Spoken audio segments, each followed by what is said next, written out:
Hello friends, welcome to panic Pandi horror stories. நான் உங்கள் முத்துப்பாண்டியன். இன்னைக்கு வீடியோவில் தமிழ்நாட்டின் தூங்கா நகரம்னு அழைக்கக்கூடிய மதுரை மாவட்டத்தில் நடந்த அதிபயங்கர அமானுஷ்ய திகில் உண்மை சம்பவத்தை தான் பார்க்க போகிறோம். இந்த சம்பவத்தில் மதுரையோட மைய பகுதியில் உள்ள 100 வருடங்கள் பழமையான ஸ்கூல் ஒன்று இயங்கிக்கிட்டு இருந்திருக்கு.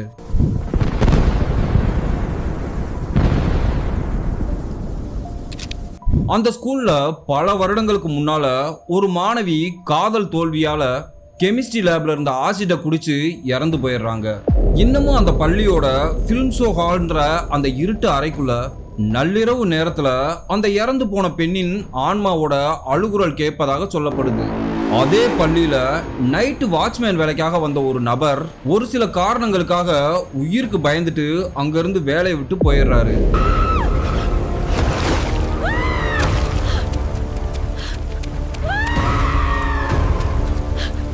அதற்கடுத்து வேலைக்கு வந்த இன்னொரு வாட்ச்மேன் அந்த பெண்ணினுடைய ஆன்மாவால பழி வாங்கப்பட்டு மர்மமான முறையில இறந்து போயிருக்காரு. அப்படி அந்த வாட்ச்மேனுக்கு என்னதான் நடந்துச்சு?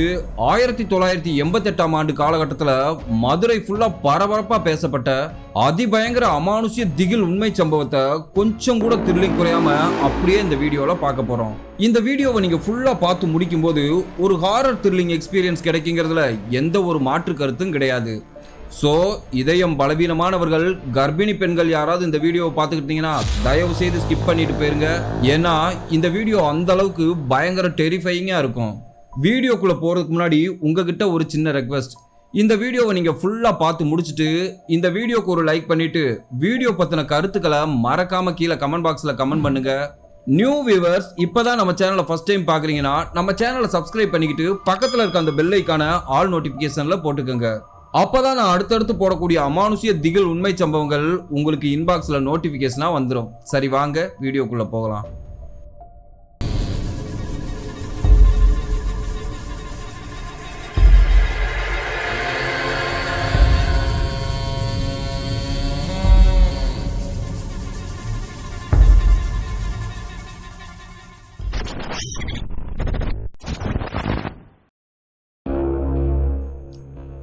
இந்த அமானுஷ்ய சம்பவம் நான் இன்ட்ரோல சொன்னது மாதிரி 1988ஆம் ஆண்டு காலகட்டத்தில் மதுரையைச் சேர்ந்த கதிரேசன்ற நபருக்கு தான் நடந்திருக்கு.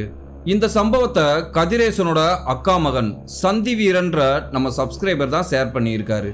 இந்த சம்பவம் நடக்கும்போது கதிரேசனுக்கு ஒரு 40 வயது இருக்குமா. கதிரேசனுக்கு திருமணமாகி மனைவி மீனாட்சி, 10 வயது மகன் கார்த்திக், 8 வயது மகள் காவ்யாவோட ஒரு சிறிய வாடகை வீட்டில் சந்தோஷமா வாழ்ந்துட்டு வந்திருக்காரு. கதிரேசன் மதுரையில் இருக்கக்கூடிய ஒரு பிரபலமான மில்லுல வேலை பார்த்துட்டு வந்திருக்காரு. அந்த மில்லு வேலையில கிடைக்கக்கூடிய வருமானம் அவர் குடும்ப தேவைக்கு போதுமானதா இருந்திருக்கு. அதனால எந்த ஒரு பிரச்சனையும் இல்லாம ஸ்மூத்தா தான் அவரோட வாழ்க்கை போய்கிட்டு இருந்துச்சு. அவ்வளவு சந்தோஷமா போய்கிட்டு இருந்த அவரோட வாழ்க்கையில விதி விளையாட போகுதுன்னு அவர் கொஞ்சம் கூட எதிர்பார்க்கல. அது தீபாவளி மாசம்ன்றதுனால கதிரேசன் கூடுதல் சம்பளம் போனஸுக்காக தொடர்ந்து 2 ஷிஃப்ட்டுகளா பார்த்துட்டு வந்திருக்காரு. அப்படித்தான் ஒரு நாள் ஏற்கனவே ஒரு ஷிஃப்ட் பார்த்துருந்துருக்காரு. அதாவது 12 மணி நேரம் ஒரு ஷிஃப்ட் அட்டன் பண்ணி இருந்திருக்காரு. அதை முடிச்ச கையோட அடுத்த ஷிஃப்ட் அட்டன் பண்ணி இருந்திருக்காரு. கதிரேசனுக்கு கண்கள்லாம் செவந்து போய் உடல் ரொம்பவே சோர்வா இருந்திருக்கு. அவரால் சுத்தமா வேலையே செய்ய முடியல. இருந்தாலும் மனைவி குழந்தைகளுக்கு தீபாவளிக்கு துணி எடுக்கணும்ன்ற ஒரே காரணத்துக்காக அந்த ஷிஃப்டையும் அட்டன் பண்ணி இருந்திருக்காரு. அப்படி அவர் அந்த ஷிஃப்ட் அட்டன் பண்ணிக்கிட்டு இருக்கும்போது நள்ளிரவு 2 மணி இருக்கும். கதிரேசனுக்கு தூக்கம் கண்ணை சொருக ஆரம்பிச்சிருக்கு. அந்த மிஷின்களோட இறைச்சல் சத்தத்துக்கு நடுவுல ஒரு நிமிஷம் கண் அசந்திருக்காரு. திடீர்னு அந்த நேரத்துல அந்த மில்லோட அபாயமணி ஒலிக்க ஆரம்பிச்சிருக்கு. ஐயோ அம்மானு கதிரேசன் அலற அந்த சத்தம் அந்த மில்லு முழுக்க எதிரொலிச்சிருந்திருக்கு. தூக்க கலக்கத்துல இருந்த கதிரேசன் எதிர்பாராத விதமா மெஷினுக்குள்ள கைய விட்டு இருந்திருக்காரு. கதிரேசன் அலற சத்தத்துல தொழிலாளர்கள்லாம் மிஷினை ஆஃப் பண்ணிட்டு வந்து பார்த்தப்பதான் கதிரேசனோட வலது கை மிஷினுக்குள்ள போய் சிக்கி கட்டாய் இருந்திருக்கு. கதிரேசனை வேகமா கூட்டிட்டு போய் ஹாஸ்பிட்டல் எல்லாம் அட்மிட் பண்ணியிருக்காங்க. ஆனா டாக்டர்களால அவரோட ஒரு பக்க கையை காப்பாற்ற முடியாம போயிருது. வலது கையை இழந்த கதிரேசன் மனதளவுல ரொம்பவே உடைஞ்சு போயிடுறாரு. நம்மளால இனிமே எந்த ஒரு வேலைக்கும் போக முடியாது, குடும்பத்தை எப்படி இனி காப்பாத்த போறோமோன்னு நினைச்சு வருத்தப்பட்டிருந்திருக்காரு. குடும்ப செலவுக்காக வாங்கின கடன்களும் அவரை வாட்டி வதக்கி இருந்திருக்கு. அந்த சூழ்நிலையில தான் அவரோட நண்பர் ஒருத்தர் வந்து, கதிரேசா, ஒரு ஸ்கூல்ல வாட்ச்மேன் வேலை ஒண்ணு காலியா இருக்கு, சம்பளமும் நல்ல சம்பளம், நீ போறியான்னு கேட்டிருந்திருக்காரு. நான் உன்னைய அங்க வேலைக்கு சேர்த்து விடுறேன்னு கேட்டிருந்திருக்காரு. அவரோட நண்பர் அவரை வேலைக்கு கூப்பிட்டதும் கதிரேசன் அவரோட நண்பரை கடவுளா நினைச்சு அவருக்கு நன்றி சொல்லி இருந்திருக்காரு. மறுநாள் காலையில கதிரேசனும் அவரோட நண்பரும் அந்த ஸ்கூலுக்கு போயிருந்திருக்காங்க. அந்த ஸ்கூலு சிட்டில இருந்து கொஞ்சம் தூரம் தள்ளி இருந்திருக்கு. அது ஆங்கிலேயர் ஆட்சி காலத்துல கட்டப்பட்ட 100 வருடங்கள் பழமையான மிக பெரிய ஸ்கூலு. அந்த ஸ்கூலை பத்தி சொல்லணும்னா, என்ட்ரன்ஸ்ல மிக பெரிய இரும்பு கேட்டு, உயரமான பழங்காலத்து கட்டிடம், கிட்டத்தட்ட 100 ஆண்டுகளுக்கு மேலாக இன்னும் கம்பீரமா காட்சி அளிச்சிருந்திருக்கு. அந்த ஸ்கூலுக்குள்ள நுழைஞ்ச கதிரேசனும் அவரோட நண்பரும் நேரா உள்ள போய் தலைமை ஆசிரியரை சந்திச்சிருக்காங்க. தலைமை ஆசிரியர் கதிரேசனை பார்த்துட்டு அவருக்கு உதவி செய்யற நோக்கத்துல அந்த வாட்ச்மேன் வேலையை கொடுத்திருக்காங்க. கதிரேசனுக்கு யூனிஃபார்ம், ஷூ இதெல்லாம் கொடுத்துட்டு நாளையில இருந்து நீங்க ஸ்கூலுக்கு வந்துருங்கன்னு சொன்னதும் கதிரேசன் அடைஞ்ச சந்தோஷத்துக்கு அளவே இல்ல.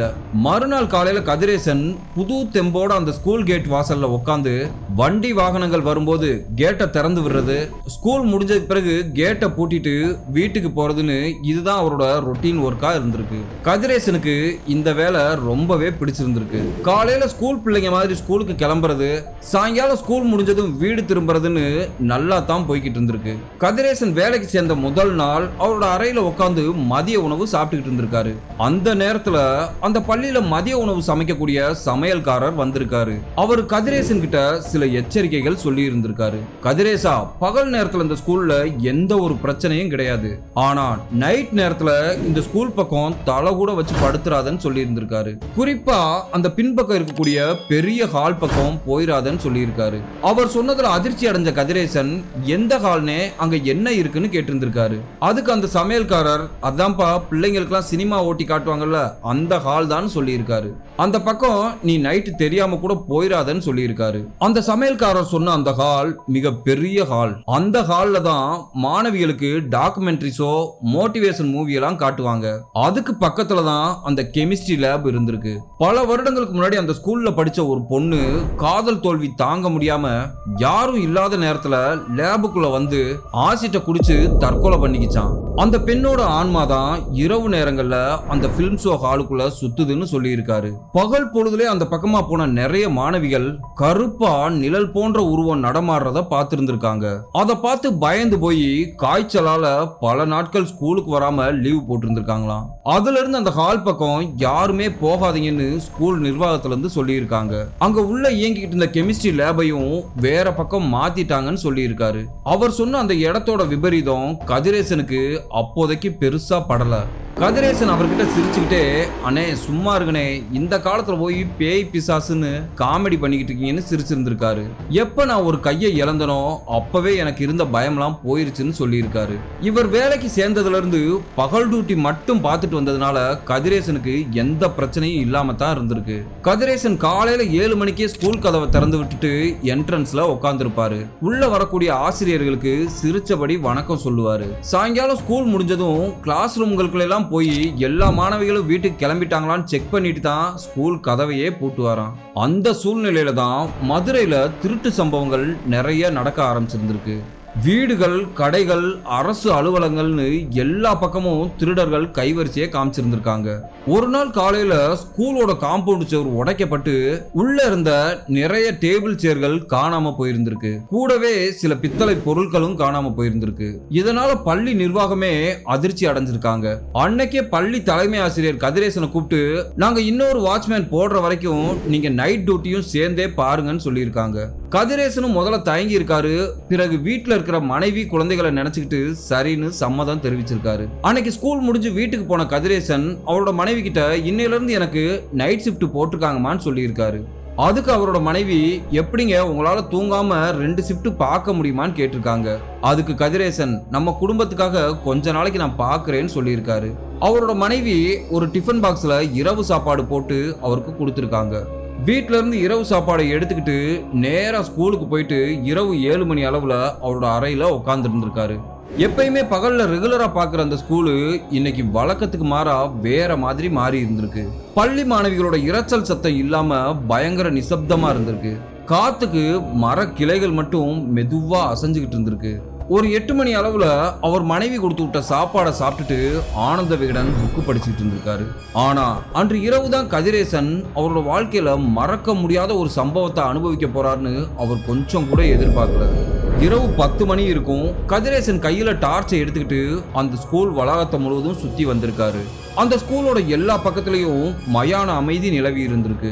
அந்த கேம்பஸ் முழுவதும் சுத்தி வரணும்னா குறைஞ்சது அரை மணி நேரத்துக்கு மேல ஆகும். கதிரேசன் சரியா அந்த சமையல்காரர் சொன்ன பிலிம் ஷோ ஹாலு கிட்ட வரும்போது உள்ள இருந்து யாரோ இவரை பார்த்துட்டு பயந்து ஓடுற மாதிரி தெரிஞ்சிருக்கு.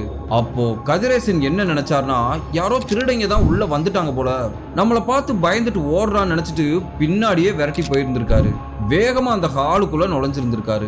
அது ஒரு வெயில் காலம். வெளியில ரொம்பவே ஹீட்டா புழுக்கமா இருந்திருக்கு. ஆனா இவர் அந்த ஹாலுக்குள்ள காலடி எடுத்து வைக்கும் போது ஹால் முழுக்க பயங்கர குளிர்ச்சியா இருக்கிறத உணர்ந்திருக்காரு. இப்போ அந்த ஓடுற காலடி சத்தம் இவர் நின்றிருந்த இடத்துல இருந்து கொஞ்சம் தூரம் தள்ளி அந்த பழைய லேப் பக்கம் கேட்டிருந்திருக்கு. கதிரேசனுக்கு ஒண்ணுமே புரியல. டேய் யாரா உள்ளன்னு கத்திக்கிட்டு பின்னாடியே ஓடி இருந்திருக்காரு. அந்த லேப் பக்கம் டார்ச் லைட் அடிச்சு பார்த்த கதிரேசனுக்கு தூக்கி வாரி போட்டிருந்திருக்கு. அந்த லேபோட வாசல்ல கருப்பு கலர்ல நிழல் மாதிரி ஒரு உருவம் நிக்கிறத பார்த்திருக்காரு.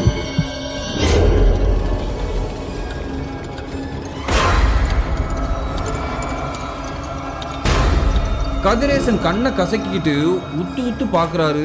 ஆனா அவரால் அந்த இடத்துல எதையுமே தெளிவா பார்க்க முடியல. கதிரேசன் ஒருவித குழப்பத்தோட அந்த லேபோட வாசல் பக்கம் நெருங்கி போயிருந்திருக்காரு. அந்த லேபோட வாசலுக்கு போயிருக்காரு. இவர் பார்த்த இடத்துல அங்க எதுவுமே இல்ல. அந்த லேபோட அறைக்குள்ள பல வருடங்களா பயன்படுத்தாத கண்ணாடி பொருட்கள் தூசி படிஞ்சு கிடந்திருக்கு.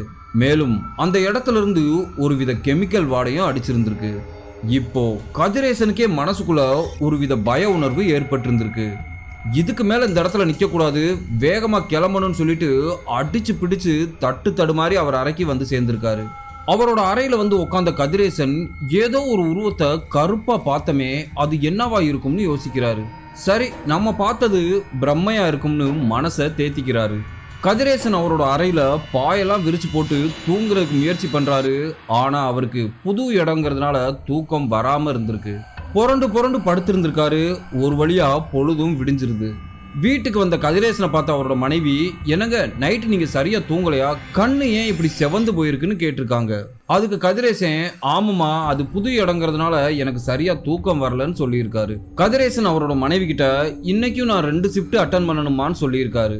ஆனா உண்மையை சொல்லணும்னா கதிரேசனுக்கு அன்னைக்கு ஸ்கூலுக்கு போறதுக்கு மனசே இல்ல. இந்த வேலையை விட்டாலும் வேற வேலை கிடைக்காது. தன்னோட மனைவி குழந்தைகளுக்காக ஸ்கூலுக்கு போயிருந்திருக்காரு. அன்றைய தினம் காலை உணவெல்லாம் சாப்பிட்டு முடிச்சுட்டு மறுபடி ஸ்கூலுக்கு வந்திருக்காரு. வழக்கம் போல அன்னைக்கு ஸ்கூல் ஸ்டார்ட் ஆகி மாணவிகள் எல்லாரும் அவங்கவுங்க கிளாஸ் ரூம்ல படிச்சுட்டு இருந்தாங்க. கதிரேசன் அவரோட அறையில உட்கார்ந்து இருந்திருக்காரு. அந்த நேரத்துல அந்த சமையல்காரர் கதிரேசனை பார்க்கறதுக்காக வந்திருக்காரு.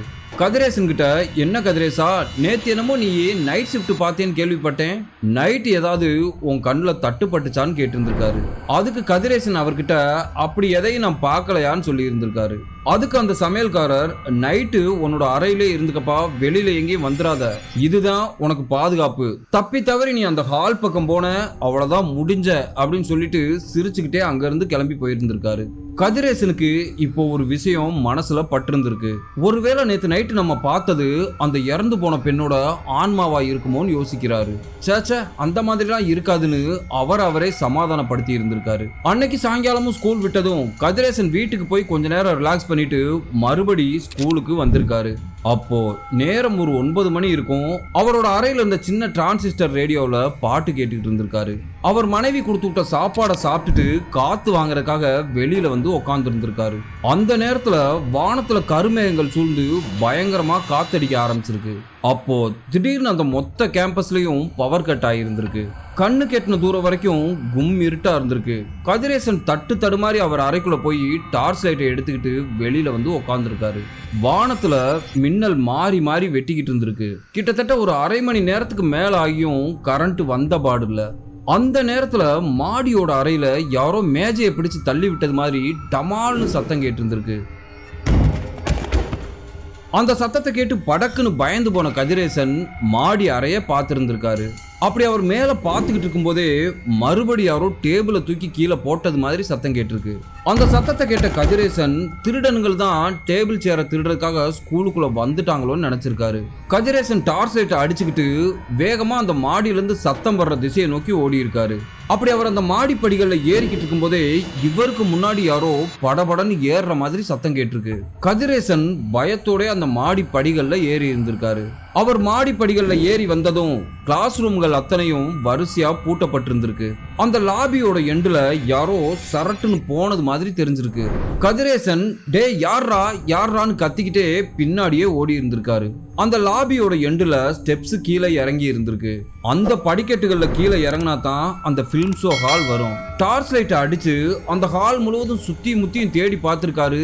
ஆனா கண்ணு கெட்டின தூரம் வரைக்கும் யாரையுமே காணோம். கதிரேசன் அந்த இடத்துல இருந்து போயிடலாமா இல்ல அது யாருன்னு பார்க்கலாமான்னு ரெண்டு விதமான யோசனைகளோட இருந்திருக்காரு. அப்படி அவர் யோசிச்சுக்கிட்டு இருக்கும் போதே அந்த பழைய லேபோட கதவு படார்னு திறந்து இருந்திருக்கு. அந்த திருடன் லேபுக்குள்ளதான் புகுந்துட்டான் போல. அவனை கையங்களமா பிடிச்சிடலாம்னு சொல்லிட்டு வேகமா அந்த லேபை நோக்கி ஓடி இருக்காரு. காலை கடந்து அந்த லேபை நோக்கி போயிருக்காரு. அப்படி போற வழியில அவர் டார்ச் லைட் அடிச்சு பார்த்திருக்காரு.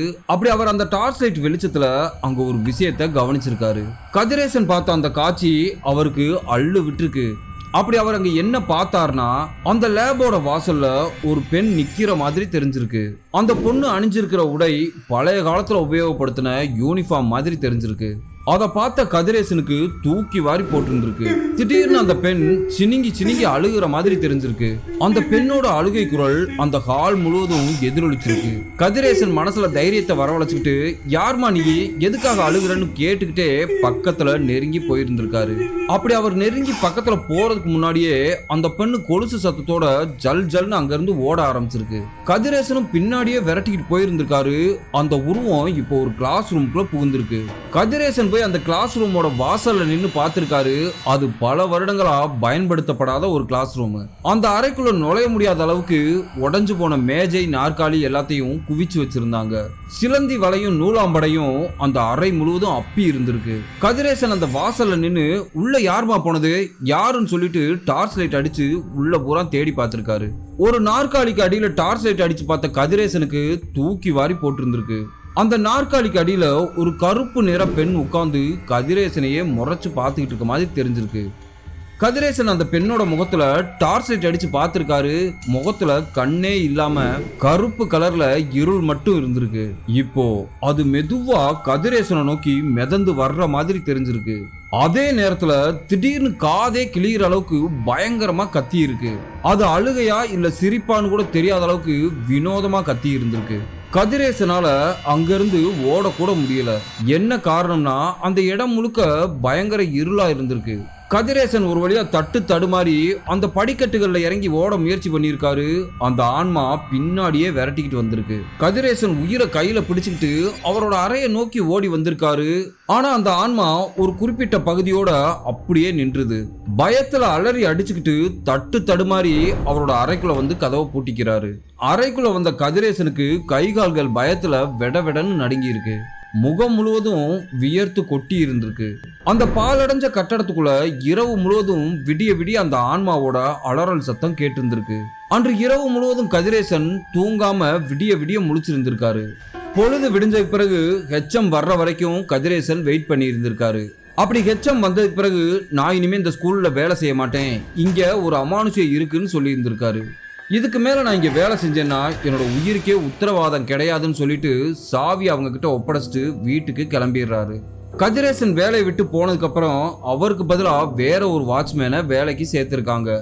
ஆனா அவர்கிட்ட பள்ளி நிர்வாகம் இங்க நடக்கக்கூடிய அமானுஷங்களை பத்தி எதுவுமே சொல்லல. சரியா அவர் வேலைக்கு சேர்ந்த 3வது நாள் காலையில பள்ளிக்கு வந்த மாணவிகள் பிலிம் ஷோ ஹால் வாசல்ல அந்த வாட்ச்மேன் பிணமா கிடக்கிறத பார்த்து அதிர்ச்சியில உறைஞ்சு போயிடுறாங்க. அவரோட கண்கள் பயத்துல பிதுங்கி வெளியே வந்த மாதிரி இருந்திருக்கு. வாயிலிருந்து ரத்தம் வந்து நெஞ்ச பிடிச்சுக்கிட்டே இறந்து போயிருந்திருக்காரு. அவரோட உடலை கைப்பற்றி பிரேத பரிசோதனைக்காக ஹாஸ்பிட்டலுக்கு அனுப்பியிருக்காங்க. அந்த அட்டாப்சி ரிப்போர்ட்ல டாக்டர்கள் என்ன சொல்லி இருந்தாங்கன்னா, இறந்து போன அந்த நபர் எதையோ பார்த்து பயந்து ஹார்ட் அட்டாக் ஏற்பட்டு தான் இறந்து போயிருக்காருன்னு சொல்லியிருக்காங்க. ஆனா ஸ்கூல் முழுவதும் இறந்து போன அந்த பெண்ணோட ஆன்மா தான் வாட்ச்மேனை கொன்றுச்சுன்னு சொல்லி இருக்காங்க.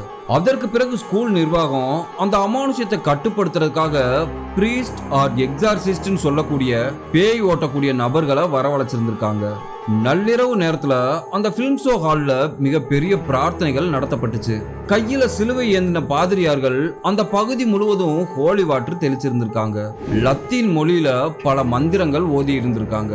அப்போ அந்த அறையில இருந்த ஜன்னல் கதவுகள் எல்லாமே தானா படபடபடன்னு அடிச்சிருந்திருக்கு. பாதிரியார்கள் அந்த ஆன்மாவை கட்டுப்படுத்தியாச்சுன்னு சொல்லிட்டு அங்க இருந்து கிளம்பிடுறாங்க. இந்த சம்பவங்கள் நடந்து பல வருடங்கள் ஆயிருச்சு. ஆனாலும் அந்த அமானுஷ்யத்தை இவங்களால கண்ட்ரோல் பண்ணவே முடியல. இதனாலே ஸ்கூல் நிர்வாகம் அந்த பகுதிக்குள்ள யாருமே நுழையக்கூடாதுன்னு தடை விதிச்சிருக்காங்க. அந்த அறையோட வாசல்ல மிக பெரிய பூட்டுகளை போட்டு பூட்டி லாக் பண்ணிடுறாங்க. இந்த சம்பவம் நடந்து பல வருடங்களுக்கு மேல ஆயிருச்சு. அந்த ஸ்கூலும் புதுப்பிக்கப்பட்டு பல மாற்றங்கள் செய்யப்பட்டிருக்கு. இன்னமும் அந்த பள்ளியில வேலை செய்யற நைட் வாட்ச்மேன்கள் என்ன சொல்றாங்கன்னா, அந்த குறிப்பிட்ட பகுதியை கடக்கும் போது திடீர்னு கெமிக்கல் வாசனை அடிக்குமா, ஒரு பொண்ணு கொலுசு சத்தத்தோட அழுதுகிட்டே பாட்டு பாடுற மாதிரி சத்தங்கள் கேட்கும்னு சொல்றாங்க. இன்னமும் அந்த ஆன்மா அந்த பள்ளியிலே தான் உலாவுதுன்னு சொல்லப்படுது. இந்த வீடியோ உண்மையிலே உங்களுக்கு ரொம்ப பிடிச்சிருக்குன்னு நினைக்கிறேன். அப்படி உண்மையிலே பிடிச்சிருச்சுன்னா அந்த வீடியோக்கு ஒரு லைக் பண்ணுங்க. ஏதாவது கருத்துக்கள் தெரிவிக்கணும்னா மறக்காம கீழே கமெண்ட் பாக்ஸ்ல கமெண்ட் பண்ணுங்க. அடுத்து உங்களை நான் இதே மாதிரி ஒரு அமானுஷ்ய திகில் சம்பவத்தோட வந்து சந்திக்கிறேன். பாய்.